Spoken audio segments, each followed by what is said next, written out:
ఫంక్షన్కి వెళ్ళేసి వచ్చాను కదా, తల పగిలిపోతుంది. తలని తీసి పక్కన పెట్టాలనిపిస్తుంది అనుకోండి. అల్లుడు, ఓ అల్లుడు, టీ తీసుకోనరా. వస్తున్నా అత్తయ్య. ఇదిగో అత్తయ్య టీ. టీ ఎంత బాగా చేశాడని పొగిడితే నెత్తికి ఎక్కుతారు. ఇప్పుడు చెప్తాను చూడు. ఇదేమైనా టీయేనా? బాగాలేదా అత్త? బాగాలేదు. ఏంటి టీ ఎంత బాగా చేసినా బాగాలేదంటుంది. ఉండు దీంట్లో చెప్తా. అస్సలు బాగాలేదా అత్త? బాగాలేదు. ఏంటి టేస్ట్ కోసం కొంచెం విషం వేసానే. ఏంటి టీలో విషం వేసావా?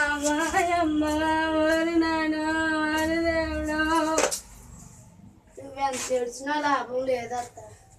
ఒకటే కళ్ళు తిరుగుతుంది, 2 కడుపులో తిప్పిస్తుంది, 3 వాంతింగ్ వచ్చినట్టు అయిపోతుంది, 4 ఆకాశం భూమి కలిసిపోయినట్టు ఉంటుంది, 5 నువ్వు పట్నం అంటావా? అయ్యో అల్లుడు కాపాడాను, నేను చచ్చిపోతున్నా అల్లుడు. అయ్యో కాపాడాను, నన్ను హాస్పిటల్ తీసుకెళ్ళాడు. ప్లీజ్ అల్లుడు, ప్లీజ్. తీసుకెళ్ళిన ప్రయోజనం లేదత్త, నన్ను వదిలే. అయ్యో కళ్ళు తిరుగుతున్నాయి, అయ్యో కడుపులో తిప్పేస్తుంది. దేవుడా వాంతింగ్ వచ్చేస్తుంది.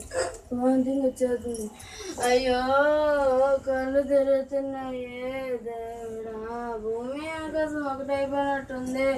అల్లుడు నన్ను చచ్చిపోతున్నాడు. మా అమ్మని జాగ్రత్తగా చూసుకోవాలడు.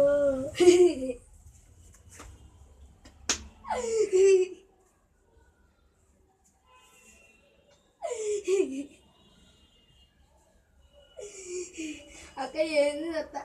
అత్త పిడిచి వచ్చిన వాళ్ళ కింద పడి గిలగిలా కొట్టుకుంటున్నావు ఏంటి అత్త?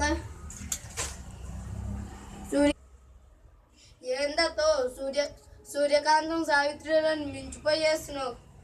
నటించమంటే జీవించేస్తున్నావు అత్త. ఎంత గొప్పగా నటిస్తున్నావు. ఇది నటన కాదలుడు, నిజంగా నేను చచ్చిపోతున్నా అల్లుడు. లఘు, అందులో విషయం లేదు, ఏమి లేదు. రోజు టీ అని నన్ను చావగొడతారు. అందుకే టీలో విషం వేసేసి నన్ను అబద్ధం చెప్పాను. అంటే టీలో విషయం కలపలేదా? అంటే నాకేం కాలేదా? ఇంకోసారిగా నీ ఇలా చేసావంటే పళ్ళు రాలిపోతాయి, జాగ్రత్త. ఏడు కల్లుడు పెరట్లో కదా. ఎందుకు అల్లుడు? అదే పళ్ళు రాలిపోతాయి అన్నావు కదా, తీసుకురావడానికి. బాగా పంచులేస్తున్నావు కదా అల్లుడు. పంచులు ఏం లేదత్త, ప్యాంట్లే వేస్తున్నా అత్త. అవి కూడా ప్యాంట్లు బాగా ఎక్సకాయలు ఎక్కువైనట్టున్నాయి అల్లుడు. కొన్ని మీరు తీసుకొని మరి. ఏంటవి? అదే ఎక్కువైన ఎక్సకాయలు మీరు తీసుకొని మిగిలినవి నాకు ఉంచండి.